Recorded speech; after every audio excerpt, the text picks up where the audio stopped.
하나님의 말씀은 요한계시록 11장 1절 2절입니다. 요한계시록 11장 1절 또 내게 지팡이 같은 갈대를 주며 말하기를 일어나서 하나님의 성전과 제단과 그 안에서 경배하는 자들을 청량하되. 성전 바깥 마당은 청량하지 말고 그냥 두라. 이것은 이방인에게 주었은즉 그들이 거룩한 성을 42달 동안 짓밟으리라. 오 하나님 아버지, 은혜를 감사합니다. 오늘 계시록 11장을 통하여 하나님께서 말씀하시고자 하는 그 뜻을 바르게 깨닫게 하여 주시옵소서. 예수님 이름으로 감사하며 기도드리옵나이다. 아멘. 요한계시록을 기록한 저자가 요한이죠. 사도 요한으로 우리가 알려졌는데, 여러분 사도 요한은 요한복음을 기록했죠. 그 요한복음 마지막 22장입니까? 보면은 이제 베드로가 이제 마지막 사명을 받고 내 어린 양을 먹이라. 그리고 베드로가 그와 늘 함께 있던 그 절친이겠죠. 절친 요한을 향하여 그 부활하신 예수님께 묻습니다. 이 사람은 어떻게 되겠습니까? 그러니까는 예수님께서 내가 올 때까지 그를 둔들 그게 무슨 상관이냐? 네가 알 바가 아니다. 그렇게 이야기를 하니까는 베드로도 이제 오해를 하는 내용이 나오는데, 그 요한복음 22장에서 그 요한에 대해서 하신 말씀, 베드로는 이제 복음을 전하다가 순교를 당하지만은 사도 요한은 아마 좀 더 오랫동안 남아서 복음 사역을 감당할 것이다 라는 암시가 있었습니다. 근데 우리가 어제 봤던 요한계시록 10장에서 그 힘센 천사에게 나아가서 그 작은 두루마리를 받잖아요. 그런 힘센 천사가 그거를 먹어라. 입에서는 달지만은 네 속에서는 쓰리라. 근데 담대하게 나가서 먹죠. 먹고 난 다음에 그때 그 힘센 천사가 명령합니다. 네가 다시 예언해야 한다. 저 열방과 민족과 나라들 백성들 가운데 가서 다시 예언하여야 할 것이다. 아마 노사도에게 다시 복음 전파를 명령하는 장면입니다. 그러므로 우리 성경에 나오는 마지막 복음 증언자는 누구냐? 그러면 사도 요한이에요. 그는 12사도로서 예수님과 공생애를 같이 했을 뿐만 아니라 사도 바울 같은 위대한 사도가 등장했죠. 그렇지만 그는 일찍이 순교를 당하고 그로부터 지금 수십 년 후, 적어도 3, 40년 후에 베드로도 60년대, AD 60년대 순교를 했습니다. 지금 이게 90년대거든요. 그러니까는 이 성경에 나오는 사도들 다 순교를 당했지만 끝까지 이 요한계시록을 기록을 하고 또한 다시 예언하여야 할 것이다 라는 사명을 받은 그 요한이 오늘 계속해서 등장합니다. 또 내게 지팡이 같은 갈대를 주며 말하기를. 누가 힘센 천사가 계속해서 말합니다. 그러니까 10장에 나오는 이 힘센 천사는 그 성경 특별히 계시록에 나오는 천사들 중에서도 가장 자세하게 묘사되어 있고 길게 묘사된 천사입니다. 모습도 예수님처럼 닮기도 했고 그럴 정도로 그런 인물. 그가 요한에게 지팡이 같은 갈대를 주며, 좀 표현이 그렇죠. 자, 이거는 이제 요즘은 자 같은 게 이렇게 탁 규격화돼 가지고 만들어 나오지만 고대 시대는 그런 게 없죠. 그러니까는 이게 자와 같은 거예요. 자, 청량하는 자, 지팡이 같은 갈대를 주며 말하기를. 자, 이게 뭐냐? 자, 21장 한번 가볼까요? 21장 계시록 21장 15절에 나옵니다. 내게 말한 자 그 성과 그 문들과 성곽을 청량하려고 금 갈대 자를 가졌더라. 지팡이 같은 지팡이라는 표현이 참 그렇네요. 무슨 막대기 같은 막대기겠죠. 지팡이는 우리가 보통 생각하면 손을 잡을 수 있도록 꼬부라지고 이런 건데 그게 아니고 그냥 막대기, 직선적인 막대기 같은 그 갈대를 가지고 그 옛날에 우리가 생각하는 이런 갈대보다는 더 단단한 그런 종류겠죠. 자, 이 고대에 자로 사용하던 그런 겁니다. 우리는 지금 잘 이해가 안 되죠. 그런데 보면은 자, 여기에도 보면 21장 15절에도 보면은 갈대 자를 가지고 그 성을 청량하는 내용, 성을 청량하는 내용, 새 예루살렘 성을 청량하는 내용입니다. 자, 이것은 또한 에스겔 40장을 볼까요? 에스겔 40장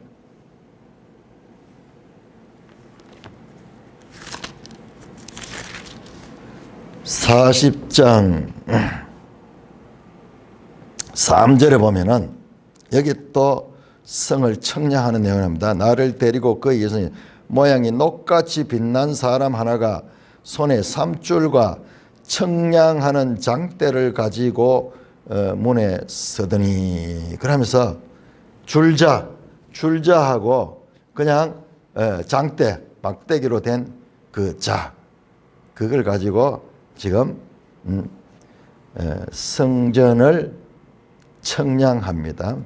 그래서 5절에 보니까는 내가 본즉 집 바깥으로 담이 있고 그 사람의 손에 청량하는 장대를 잡았는데 그 길이가 팔꿈치에서 손가락 길고 한 규빗이네요. 한 손바닥 너비가 더한 자로 6척이라. 그러니까는 이게 한 3.8m 6척이니까는 53 곱하기 6 그 한 규빗이 한 45cm 되는데 거기에다 또 손바닥만한 거 하나 들어가니까는 그 뭐 대충 오늘 하면 한 53 곱하기 6척이니까는 이게 긴 자네요. 3.8m가 뭐 어마어마해요. 그 이 성을 청량하는 자입니다. 그래서 자, 청량에 관한 것을 우리 계시록 보면 이게 무슨 뜻인지 알 수가 없어요. 알 수 없습니다. 자, 스가랴서 2장도 한번 볼까요? 스가랴서 2장에도 스가랴 2장 1절에 보니까는 내가 또 눈을 들어본 적 한 사람이 청량줄을 그 손에 잡았기로 네가 어디로 가느냐 물은 적 그가 내게 대하여 예루살렘을 청량하여 그 너비와 길이를 보고자 하노라 하고. 자, 예루살렘을 청량하는 거예요. 지금 이것도 지금 그 예루살렘에 있는 예루살렘 안에 있는 성전을 청량하는 그 장면이요. 그러니까 우리가 계시록 보면 이게 청량이 무슨 의미를 가진가 알 수 없지만은 구약에 그리고 계시록 후반에 나오는 그 내용들을 종합해 보면은 이것이 청량이라는 것이 아주 중요한 의미를 갖습니다. 자, 그 갈대를 주면서 천사가 일어나서 하나님의 성전과 제단과 그 안에 경배하는 자들을 청량하되 성전 바깥마다는 청량하지 말고. 자, 청량하라. 메트론. 자, 성량 이야기 나오죠. 그러니까 이게 구약적 배경을 가지고 이것을 보면은 이 청량이 가지는 의미가 무엇인가? 청량이 가지는 의미는요. 여러분 크게 다시 한번 봅니다.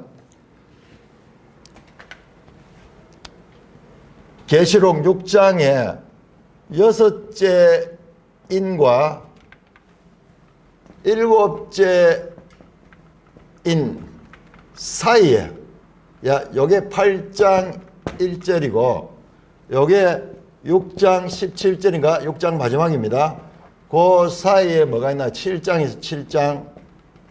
자, 7장 여기에 막간이 들어있죠. 7장이 임마전자, 그 다음에 새 하늘에 입성한 성도들의 장면이 나왔잖아요. 지금 이 장면도 동일합니다. 그 다음에 8장에서 9장까지가 나팔장이고, 자, 이제 9장에서 정확하게는 11장 15절까지입니다. 14절까지. 11장 14절까지. 여기 뭐냐? 9장이 6째 나팔. 자, 11장 15절이 7째 나팔. 이겁니다. 그 사이에 6째 나팔과 7째 나팔 사이에 10장 11장 1절에서 14절이 들어있는 거예요. 14절. 자, 요게 그 15절에 7째 나팔 나옵니다. 자, 그래서 같은 구조입니다. 6째 인과 7째 인 사이에 7장에 있는 이게 뭡니까? 결국 교회 이야기, 교회 이야기. 자, 9장 6째 나팔과 7째 나팔 사이에 10장에서 뭐가 나왔습니까? 10장에서 바로 이 요한이, 힘센 천사 요한이 작은 두루마리를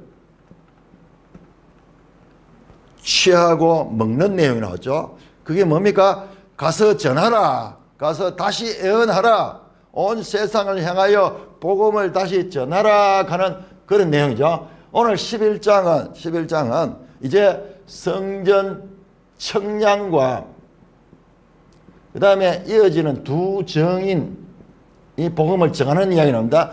전하다가 순교를 당하고, 그런데 놀랍게도 그들이 부활하고 성천하는 내용까지 나옵니다. 자, 이게 뭐냐 그러면 우리 매일 성경에도 제목을 뽑았듯이 이게 교회의 사명이었어요. 교회의 사명. 그래서 매일 성경 오늘 제목 보세요. 핍박의 시대 가운데 교회가 해야 될 사명. 그러니까 이거를 구조를 반해야 되는 거예요. 이 구조를 반해야 되는 거예요. 이 막간 6째 인과 7째 인 사이에 7장이 가지고 있는 의미, 그 다음에 9장과 11장 15절 그 사이에 있는 10장과 11장이 가지고 있는 이게 전부 뭐냐? 교회가 교회. 이거를 구조로 발견하지 못하고 그냥 나열하고 있다면 인뛰다가 또 딴 이야기 나오고 딴 이야기 나오다가 또 뭐 나팔 이야기 나오고 나팔 이야기 나오다가 또 뭐 이러니까 뒤죽박죽 알 수 없는 거예요. 일단 이 구조를 봐야 돼요. 야, 이렇게 재앙들이 있는 가운데서 교회가 어떻게 교회가 유지가 되고, 이거는요 교회가 보호를 받을 뿐만 아니라 그 새하늘 새 땅에 이 세상에 일어나는 이 환난과 관계없이 영광스러운 새하늘 새 땅에 입상하는 장면까지 7장에 나왔어요. 지금 여기도 마찬가지로 지금 6째 나팔과 7째 나팔 이 재앙 가운데서 여기에서 이 교회가 사명, 그리고 성전 청량이 가지는 의미가 뭐냐? 자, 근데 이게 성전 청량이 그냥 단순하게 물리적인 청량을 가리킨다고 볼 수 없습니다. 왜냐 그러면 한번 보세요. 성전과 제단과, 자, 제단이나 성전이나 이런 건 전부 다 하나의 시설이잖아요. 그런데 그 안에 경배하는 자들을 청량하라. 경배하는 자들을 어떻게 청량해요? 수를 헤아릴 수는 있지만은 사람을 청량할 수는 없잖아요. 그러니까 이게 뭐냐? 상징적인 이야기야. 상징적인 그와 같은 이야기입니다. 자, 여기에서 성전은요, 이 단어가 나오스라는 단어를 쓰는데, 이게 보통 지성소를 가리키는, 지성소를 가리키는 그런 용어로 계시록에서 많이 사용되는 그런 것입니다. 자, 여러분, 성전과 제단과 그 안에서 경배하는 자들을 청량하라. 성전을 청량할 수도 있고 제단을 청량할 수 있으면 그 경배하는 자들을 어떻게 청량할 수 있어요? 그리고 다시 우리가 이 7장에서 봤잖아요. 새하늘 새 땅에 하나님의 장막이 그 위에 펼쳐지는 자들, 결과적으로 그건 뭡니까? 건물 성전이 아니고 하나님이 그 성전이 되시는 그 장면. 그러니까는 지금 이 장면도, 이 성전도 그 하늘에 있는 성전, 그 하늘에 있는 성전은 어떤 성전입니까? 21장 20절에 보면은 그 성 안에 내가 성전을 보지 못하니 하나님과 어린 양이 성전이다. 그렇게 이야기했죠. 그리고 그 안에 경배하는 자들 누굽니까? 경배하는 자들 누구예요? 성도들이죠. 성도들이 누굽니까? 너희는 성령이 너희 안에 거함으로 너희는 하나님의 성전이다. 너희가 하나님의 성전이다. 성도들. 그러니까 이 개념은요, 건물 개념이 아니에요. 그런데 건물 개념처럼 청량하는 그런 상징적인 그런 의미를 가진 거예요. 자, 이 청량하는 것은 뭐냐? 여기서 보세요.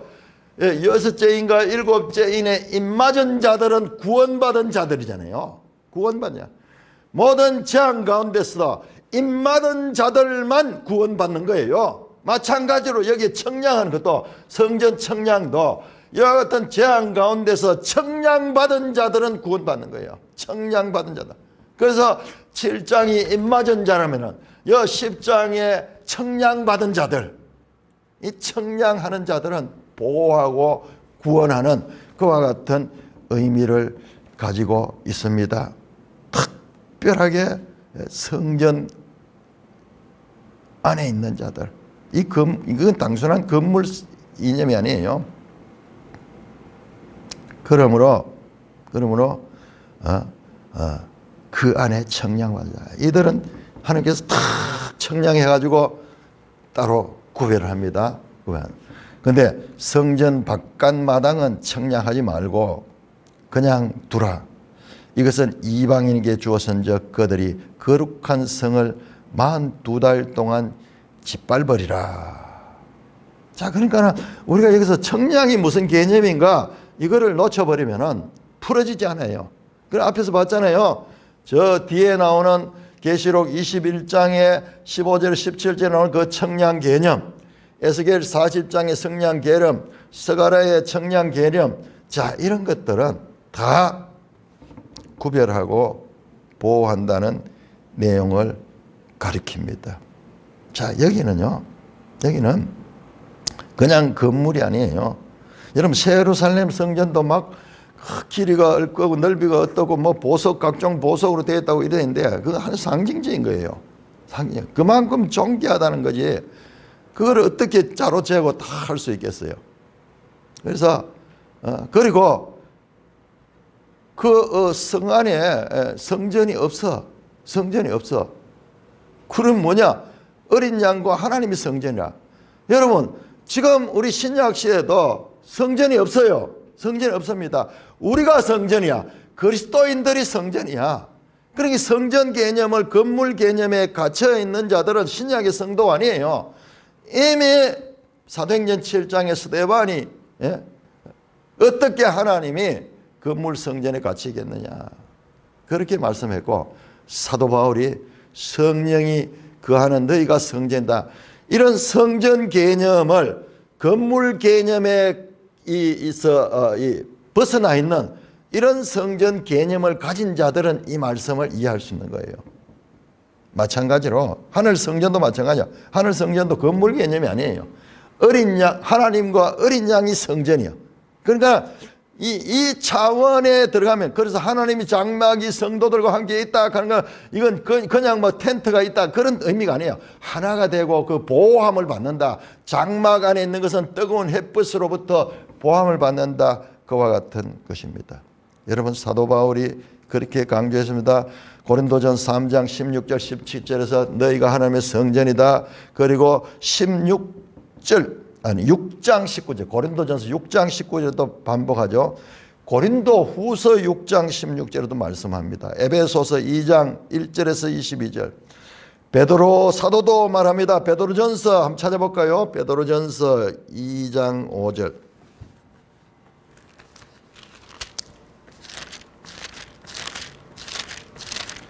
베드로전서 2장 5절. 너희도 산돌같이 신령한 집으로 지어지고 예수 그리스도로 말미암아 하나님 기쁘게 받으실 신령한 제사를 드릴 거룩한 제사장.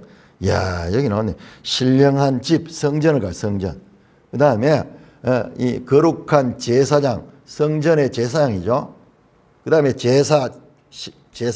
이게 전부 다 신령한 것이라고. 신령한 집, 그러니까 성전, 그 다음에 제사, 그 다음에 제사장 나오는데 여기서는 신령한 성전, 그리고 신령한 제사, 그리고 거룩한 제사장. 그러면서 성전 개념이 건축, 건물 개념이 아니라는 것을 말씀하고 있습니다. 새 창조 상태에 있는 성전 21장 22절에 나오는 하나님과 어린 양이 그 성전이다. 이런 이 개념에 대해 가지고 이 영적인 개념에 대한 이런 준비가 안 돼 있으면은 이건 도무지 이해 안 돼요. 그리스도인들은 현재 성전과 동일시됩니다. 하늘에 있는 성전에 속한 하나님의 백성은 이미 하나님의 성전으로 이 땅에서 불렸습니다. 그래서 하나님과 어린 양이 성전인 것이 낯설지 않습니다. 그래서 이 성전 청량도 그런 개념으로 봐야 돼요. 이거를 그냥 자로 재어 가지고 뭘 재는 그 개념으로만 이해를 하면은 이해가 안 돼요. 어떻게 사람을 어떻게 청량할 수 있어요? 사람 수를 헤아릴 수 있으면. 자, 그래서 이것은 뭐냐? 앞에 나왔던 임마전자처럼 구원받은 백성, 보호받는 백성입니다. 그런데 성전 바깥 마당은 청량하지 말고 그냥 둬라. 이것은 이방인이 죽은 그들이 거룩한 성을 42달 동안 짓밟으라. 자, 성전 바깥 마당은 청량하고 성전 안에만 청량하라. 자, 너희는 하나님의 성전이다. 성도들을 청량하는 거예요. 그래서 이게 교회를 가리키는 내용이다. 뒤에 이어지는 내용을 다 보면은 그게 정리가 됩니다. 그래서 우리가 매일 성경 제목에서 딱 나오잖아요. 이게 지금 교회에 대한 메시지가 들어있다. 자, 성전 바깥 마당은 청량하지 말고 그냥 둬라. 이것은 이방이 존재. 그들이 거룩한 성을 42달 동안 짓밟으다. 자, 성전 바깥 마당은 지금 그냥 버려둡니다. 그냥 버려두고 이것은 이방인에게 주었다. 여러분, 여기에요. 이 내용이 아주 영적이면서도 실제적인 역사에 있었던 내용이 연관되면서 말씀을 하는 겁니다. 자, 이방인에게 주어진 그들이 거룩한 성을 42달 동안 짓밟으라. 자, 거룩한 성은 예루살렘을 가리킵니다. 예루살렘을 가리키죠. 그런데 여기에서 이 거룩한 성은 8절에 가면은 예루살렘이라고 하지 않고 그 성은 큰 성인데 8절에 보면 그들의 시체가 큰 성길에 있는데 이 거룩한 성이 큰 성이야. 자, 큰 성은 바벨론이잖아요. 큰 성 바벨론.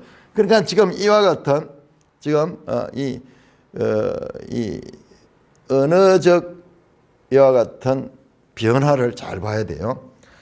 자, 그러면서 그 성은 영적으로 하면 소돔이라고도 하고 애굽이라고도 하는 거예요. 여러분, 소돔은 죄악의 도시, 그래서 멸망하죠. 애굽도 마찬가지죠. 애굽도 마찬가지죠. 곧 그들의 주께서 십자가에 못 박힌 것이, 이게 뭐죠? 예수님이 십자가에 못 박힌 예루살렘에서 십자가 돌아가셨잖아요. 그런데 그것이 소돔이고 애굽이고, 무슨 말이야? 전혀 형용 모순이 되죠. 자, 그러니까 이걸 잘 봐야 돼요. 자, 연결됩니다. 자, 그러므로 여기서 거룩한 성을 42돌 짓밟히라. 자, 이것은요, 예루살렘이 이미 요한계시록을 기록할 당시에도 AD 70년에 예루살렘이 로마에서 완전히 함락되고 그 성이 파괴되고 성전도 다 불타고 그 성전의 기물들도 다 로마로 가져가고 막 그런 일이 있은 이후에요.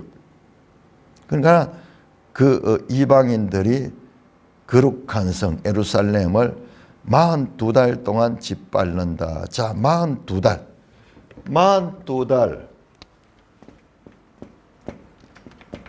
세 때 반 또는 1260일. 이 전부 같은 이야기입니다. 42달.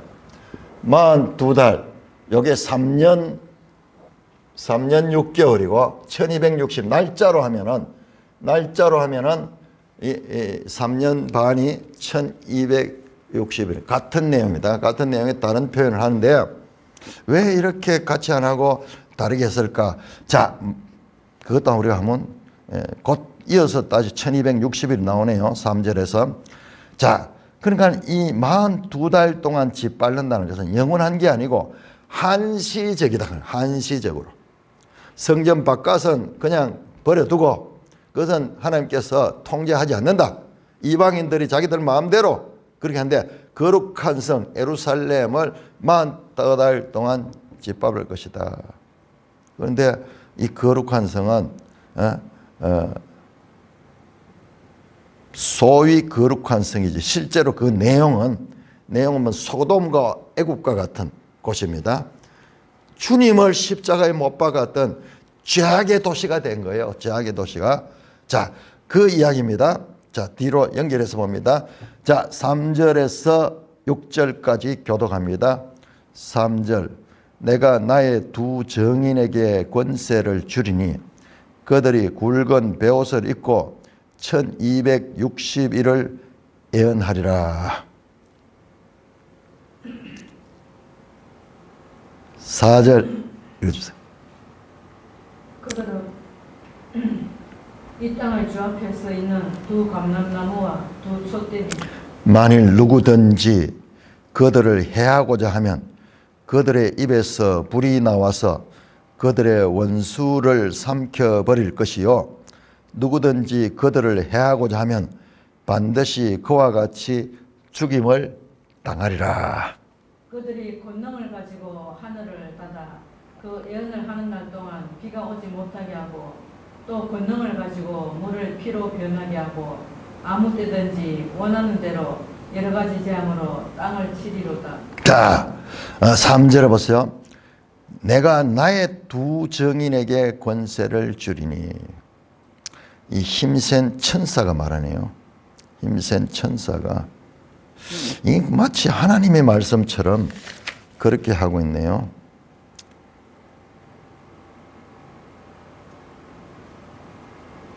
이걸 좀 더 자세히 봐야 돼. 이 천사가 말하는지 하늘에서 10장 8절에 나온다.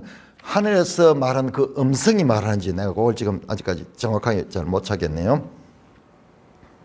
이건 거의 하나님 말씀이거든요. 내가 나의 두 정인에게 권세를 주니.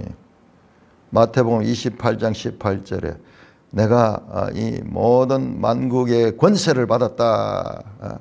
그 권세를 너에게 준다. 하나님께서 명령하죠. 자, 나의 두 정이니까는 하나님의 두 정인. 자, 이거는 천사가 아닐 수 있습니다. 제가 이건 그냥 봤는데 지금 10장에서 힘센 천사가 나왔고 보이지 않는 음성이 나와. 하늘의 음성이 나와서 그 하늘의 음성일 수 있네. 하나님의 음성일 수 있습니다.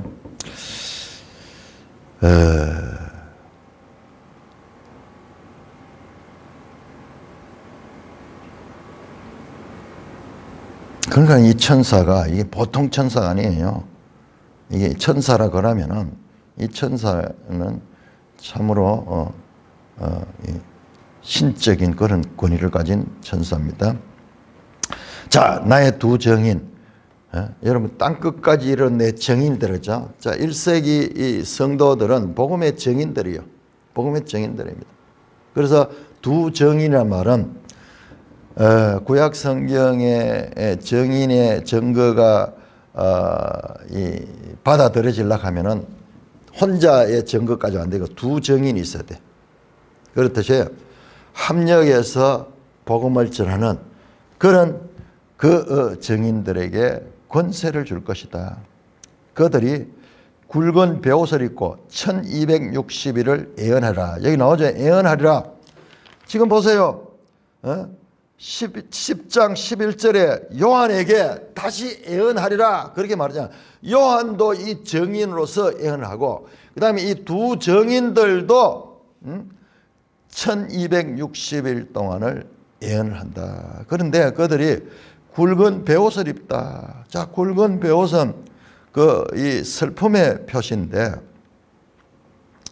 자간 이 복음 증거하는데 여러 가지 부정적이고 그리고 어려움들이 있고 그리고 심지어는 순교까지 당해야 되는 그와 같은 이 일을 하게 될 것이다. 그런 암시가 나오고 있죠. 자, 4절 그들은 누굽니까? 두 정인, 나의 두 정인, 하나님의 두 정인이에요. 자, 그들은 소속이 어디냐? 하나님께 속한 자예요. 하나님께 속한 자. 그들은 이 땅의 주 앞에 서 있는 두 감람나무와 두 촛대다. 와, 갑자기 막 완전히 다른 말. 이 사람들이 감람나무고 촛대래. 이게 무슨 이야기죠? 그러니까 우리가 이게 황당한 거예요. 이게 무슨 말이냐? 도저히 문장으로 이어지지 않는 내용이 단어가 막 마구 배치된 것처럼 그렇게 나오니까는 이해가 불가능하죠. 그런데 이것은요, 구약적 배경을 가졌습니다. 자, 우리 스가랴 4장 볼까요? 그러니까 제가 계속 말씀드리죠. 스가랴, 에스겔, 다니엘, 요엘, 이사야, 전부 이 계시록 속에 내가 하고 싶은 말을 어제 이 말씀을 준비하다 성경 신학자 그레고르 빌이 기가 막힌 말을 표현했대요. 제가 이렇게 표현했죠. 이 요한 계시를 쓸 때 구약의 파레트에서 구약의 물감이 여러 색깔이 짜 있는 그 구약의 파레트에서 이 색을 찍어 가지고 또 이 색을 찍고 이 색을 찍어 가지고 혼합해 가지고 쫙 화가가 그림 그리듯이 그 구약의 파레트를 통해 가지고 신약의 그림을 그리고 있다 그런 표현인데 어제 그 성경 신학자는 구약의 말씀들을 모자이크로 뽑아내 가지고 구약에 있는 것을 모자이크로 뽑아내 가지고 여기서 모자이크 하는 거야. 모자이크 하는 거야.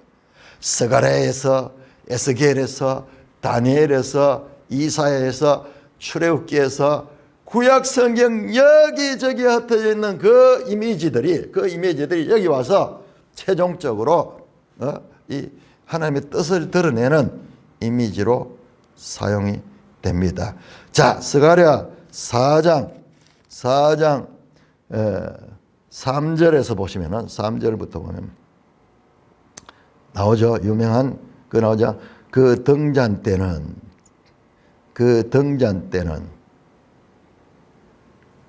여기 보세요. 우리 성경에 보세요. 딱 계시록이 아쉽잖아요. 두 촛대라고 번역했잖아요. 촛대라고 하면 안 돼요. 등잔대예요.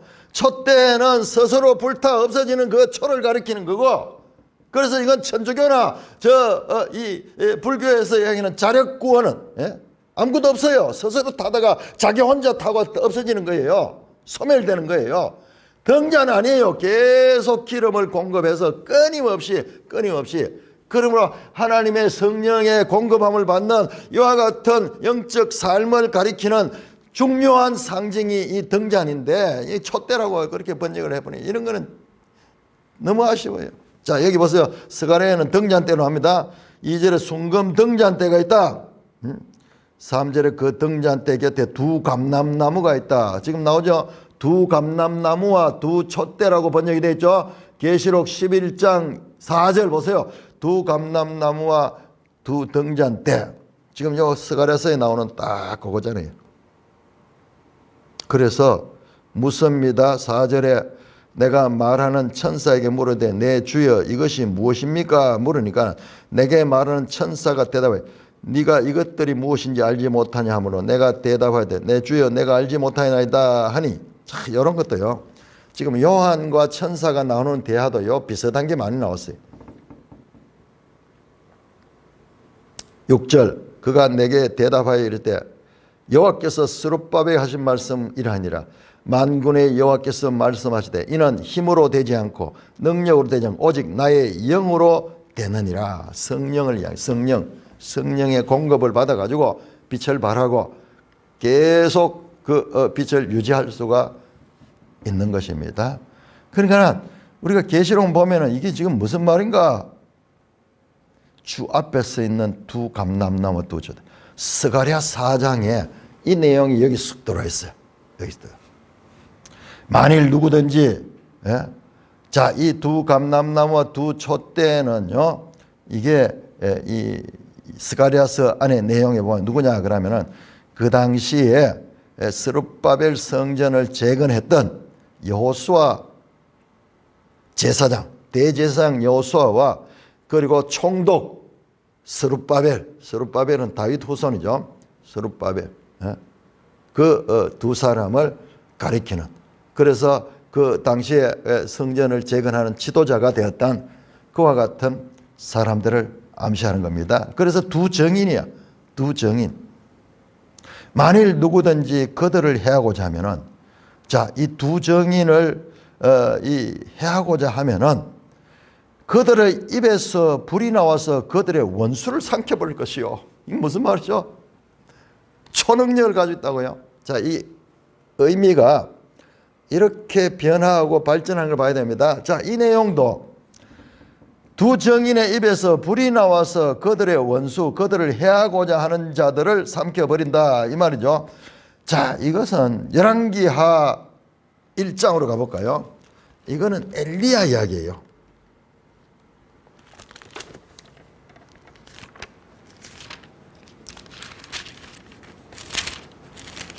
열왕기하 1장 엘리야 선지자 시대의 이야기입니다. 1장 10절에 14절.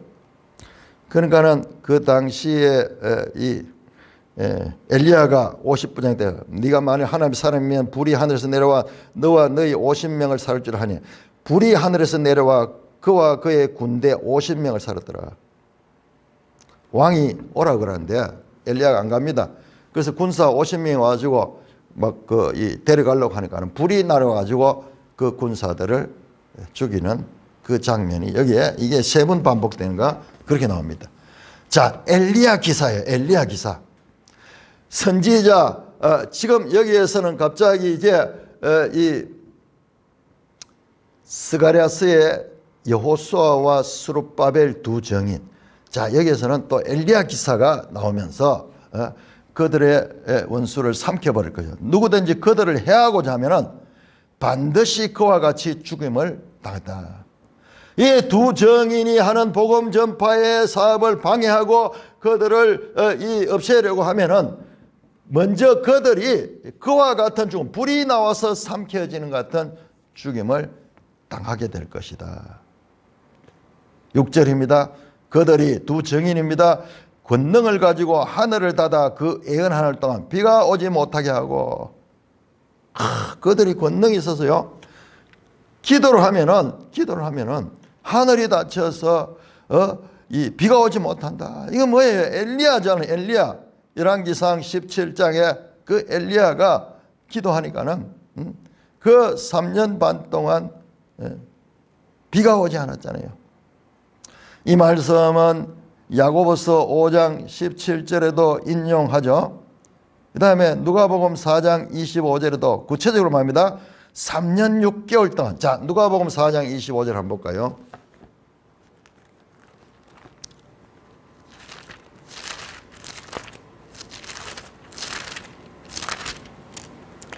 누가복음 4장 25절.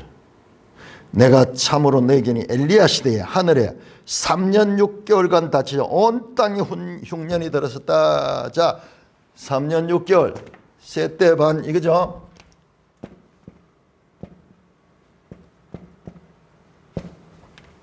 지금 이게 지금 여기서 사용되어 있는 이 날짜가 구약에 전부 나오는 그와 같은 날짜예요.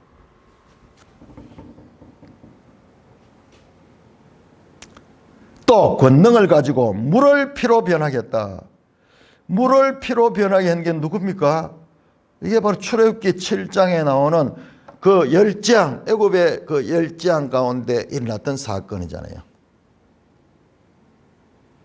아무 때든지 원한 대로 여러 가지 재앙으로 땅을 치리라. 이게 출애굽기 열재앙을 이야기해요. 자, 여러분 여기 보세요. 스가랴에 나오는 스룹바벨과 그리고 여호수아 대제사장, 그 다음에 엘리야, 그 다음에 모세. 특별히 뒤에 나온 건 모세와 엘리야 사이입니다.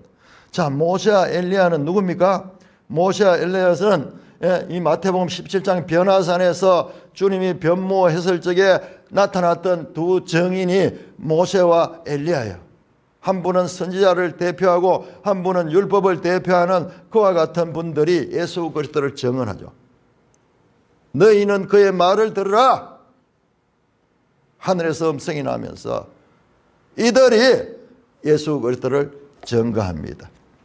그래서 여기에 나오는 3절에서 6절까지 두 증인의 활동들은 구약에 나오는 그와 같은 선지자들의 활동, 구약에 나오는 모세의 활동, 하나님의 증인들의 활동을 지금 보여주고 있습니다. 여러분, 오늘 우리하고는 좀 달라요.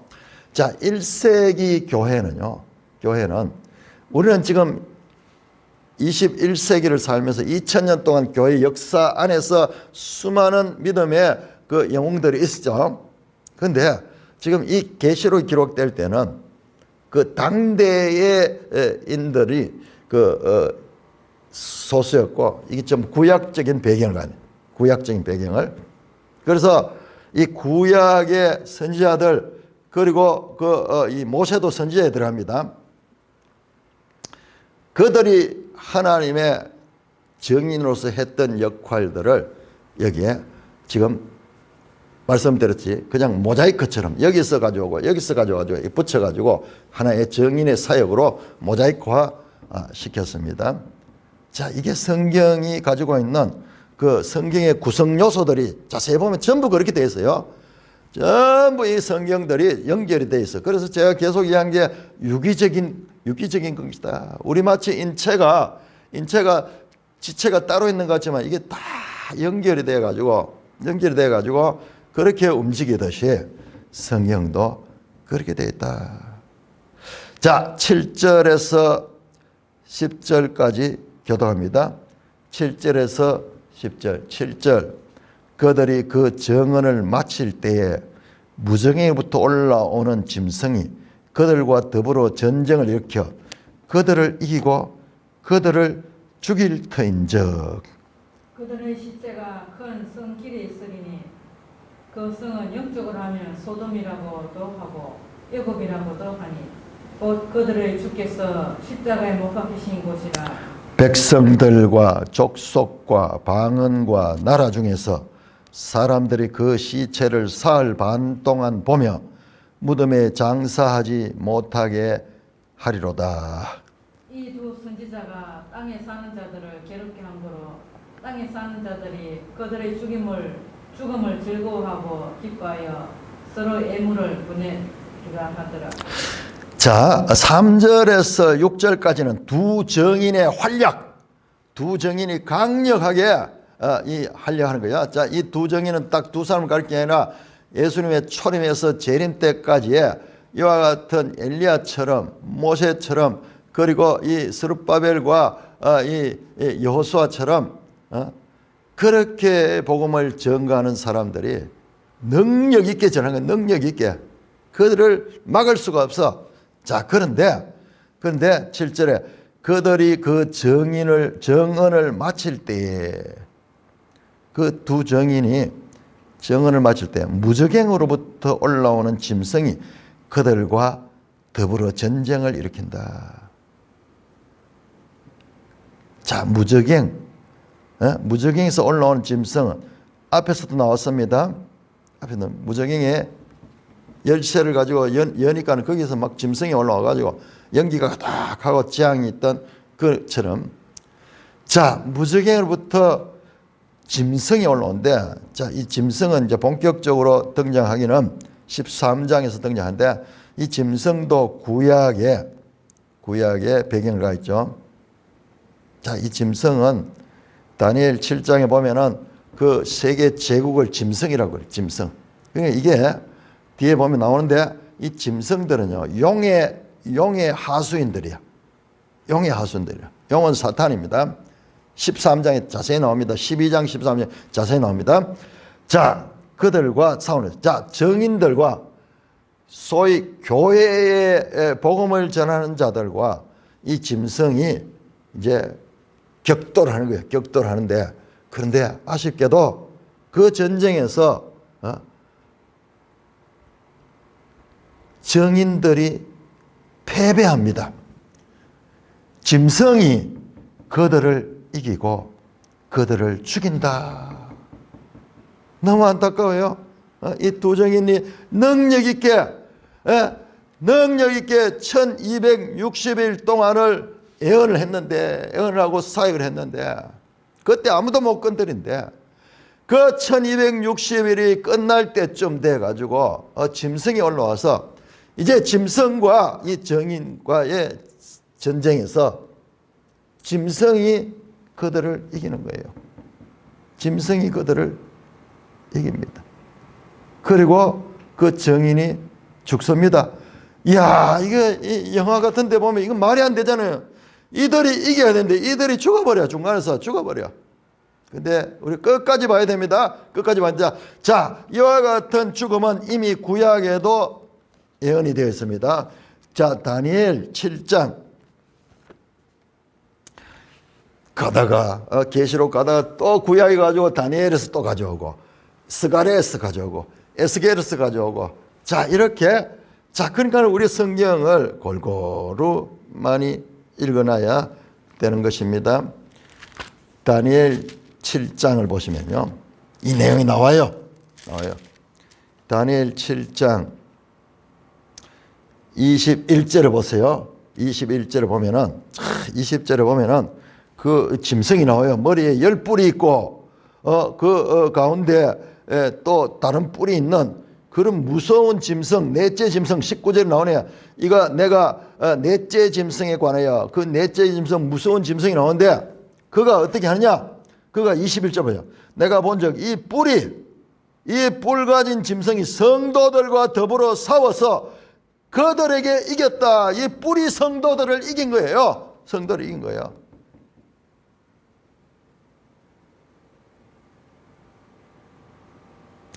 뿔이 성도들과 더불어 싸워 그들에게 이겼더니. 그런데 22절에 애적부터 항상 계시니가 와서 지극히 높으신 성도들, 패배한 성도들을 위하여 원한을 풀어주셨고, 때가 이르매 성도들이 나를 얻게 됐다. 요 짧은 내용. 자, 보세요. 25절에 그가 장차 지극히 높으신 이를 말로 대적하며 또 지극히 높으신 이의 성도들을 괴롭게 할 것이며, 그가 또 때와 법을 고치고자 할 것. 성도들은 그의 손에 붙임하되어 한 때와 두 때와 반 때를 지나 성도들이 이 짐승의 세력에서 다시 이 지배당하는 모습이 21절에 나오고 25절에 또 나옵니다. 그런데 끝이 아니에요. 한 때와 두 때와 반 때, 세 때 반 이겁니다. 지금 동일하게 지금 계시록과 같은 기간을 가 있습니다. 그런데 26절 그러나 역전 접속사 나옵니다. 그러나 심판이 시작되면 그의 권세는 빼앗기고 완전히 멸망할 것이고 나라와 권세와 온 천하 나라들의 위세가 지극히 높으시니 거룩한 백성에게 붙여 최종 승리는 거룩한 성도들이 그 나라를 얻습니다. 그러나 그 과정에서 동일하게 두 정인도 지금 이와 같은 이 실패가 끝이 아니에요. 끝이 아닙니다. 자, 그러므로 우리가 이 내용을 끝까지 봐야 돼요. 그들의 시체가 이 두 정인의 시체가요 큰 성 길에 있는 거예요. 그 시체가 큰 성 사람들이 지나다니는 그 길에 버려져 있고 그 성은 영적으로 하면 소돔이라고 하고 애굽이라고도 하는 것이다. 앞에서 나왔던데 거룩한 성이라고 그랬는데 그 거룩한 성이 애굽이라고도 하고 소돔이라는 그야말로 가장 가정한 실상은 마치 앞에서 나왔죠. 유대인 하나 실상은 사단의 회라 그랬듯이 예루살렘이 거룩한 성이었지만은 그러나 예수님을 죽이고 그래서 이방인에게 짓밟히게 되는 그와 같은 가장 타락된 도시가 된 거예요. 곧 그들의 주께서 십자가에 못 박힌 것이라. 야, 지금 비약이 심하죠. 갑자기 스룹바벨이 나왔다가 여호수아가 나왔다가 모세가 나왔다 엘리야가 나왔다가 그 다음에 예수님 십자가에 못 박힌 자. 여러분 요 짧은 내용에다가 교회 역사 전체를 지금 압축했는 거예요. 자, 9절입니다. 백성과 족속과 방과 나라 중에서 사람들이 그 시체를 사흘 반 동안 보며 무덤에 장사하지 못해요. 야, 그리고 이 두 정인이 이 세상에 사는 사람들에게 얼마나 미움을 당하는지 시체도 매장도 하지 않고 그냥 내버려 두는 거예요. 그러니까 사람들이 다 백성과 족속과 방과 나라 온 세계가 그 시체를 보도록 그렇게 버려요. 그러니까 이게 엄청 상징적인 거죠. 여러분 길에다 버려져 있는 시체를 어떻게 온 세계가 다 볼 수 있어요? 그 동네 사람밖에 못 보지. 그러니까 이게 엄청난 압축된 압축 파일이라고 하는 것을 우리가 알아야 됩니다. 이게 교회 전 역사를 지금 압축하고 있는 거예요. 그러니까는 시체를 보고 무덤에 장사하지 못하게 하라. 뭐 시체를 일부러 장사도 못하도록 그렇게 하는 거예요. 10절입니다. 이 두 선지자가 갑자기 앞에 나왔던 두 정인을 두 선지자라고 얘기합니다. 그러니까 이 선지자가 하는 역할이 정인의 역할이니까는 이제 이 두 선지자가 땅에 사는 자들을 괴롭게 한 거로. 여러분 이 두 선지자 두 정인이 땅에 사는 자를 어떻게 괴롭게 했어요? 괴롭게 한 게 없잖아요. 복음을 증거했잖아요. 그런데 바른 하나님의 말씀을 증거하는 것이 이 땅에 사는 자들에게 너무 괴로운 거예요. 너무 괴롭습니다. 열왕기상 18장 17절에 보면은 아합 왕이 그 선지자들이 그 바른 말씀을 하면 엘리야가 바른 말씀을 하늘의 말씀을 전하면요. 저놈은 우리를 괴롭게 하는 자다. 그렇게 자기 뜻대로 안 되니까는 자기 뜻대로 못하게 하니까는 그래서 땅에 사는 자들은 자기가 신이야. 자기 마음대로 하는 거야. 그런데 하나님의 말씀은 너희가 죄인이고 하나님의 말씀을 순종해야 된다 하는 이 소리가 너무 괴로운 거예요. 그래서 땅에 사는 자들이 그들의 죽음을 즐거워하고 기뻐하고 서로 애물을 보내더라. 이 땅에 사는 자들이 얼마나 이 복음을 전거했던 정인들을 미워했는지 속이 시원하다 알터니가 빠진 것 같다 가시가 뽑힌 것 같이 그들이 즐거워하며 기뻐해 서로 애물을 보내며 그렇게 축하하는 거예요. 그렇게 축하하는 거예요. 이 땅에 사는 자들이 이 두 정인의 하나님의 대언의 말씀 이 두 선지자의 하나님의 말씀을 너무 듣기 싫어하는 거예요. 너무 듣기 싫어. 자, 여기 나오는 땅에 사는 자들은 제가 전에도 말씀드렸지만은 이것은 카토이코, 카토이코. 계시록 여기서 두 번 나오죠. 10절에서 땅에 사는 자 두 번 나오죠. 그 외에도 6장 10절, 8장 13절, 13장 8절, 13장 12절, 17장 2절, 17장 8절. 이 전부 다 무엇을 가리키냐? 이것은요, 하나님을 대적하고 하나님을 비방하는 그와 같은 적그리스도적인 그런 인생들이요. 그냥 안 믿을 정도가 아니고 적대감을 가진 적대감. 여러분 한번 보세요. 오늘 우리는 대한민국에 사는 사람들은요, 이것을 느끼기가 쉽지 않아요. 우리는 교회가 그렇게 박해를 받지 않습니다. 이 땅에서는. 그래도 이 박해를 받는다 하지만 이것은 정말 아무것도 아니에요. 정말 신앙의 자유를 가지고 있고 그렇지만은 이거 한번 보세요. 저 북한 땅에 복음을 증거했던 자들은 실을 말려버려서 철천지 원수야. 땅에 사는 자들에게 철천지 원수가 그 교회야. 그래서 교회가 전부 남아해가지고 남한 땅에 다 들어왔는 게 이북의 성도들이, 그렇게 와서 이 땅에 남한 땅은 교회가 넘쳐나게, 성도들이 넘쳐나게 되고 북한 땅에는 성도가 아무것도 없습니다. 여러분, 그들이 얼마나 교회를 미워하는지 지금도 보세요. 여러분, 프랑스 혁명 같은 거, 그 내용들, 이게 구체적으로 공산주의 유물론자들이요. 그들은 신 자체를 거부하는, 신 자체를. 그래서 그런 사상이 프랑스 혁명 이후에 전 세계로 퍼져가지고 그게 공산주의 사상이 되고 그게 사회주의가 돼가지고 그들의 나라에는 신을 인정하지 않아요. 신을 인정하지 않아요. 그 대신 인간을 신어. 북한에 보세요. 저 김일성이 신이야. 완전히 주체 사상이 그들의 교리고 그런 나라로 만들어버린 거예요. 자, 그래서 이 두 정인들이 이같이 힘있게 복음을 전거했지만은 그 두 정인들이 이 죽임을 당하는 그와 같은 내용까지 나옵니다. 자, 그러나 역전이 일어납니다. 역전이 일어납니다. 자, 이 부분은 내일 다시 계속해서 보겠습니다. 찬송가 499장입니다.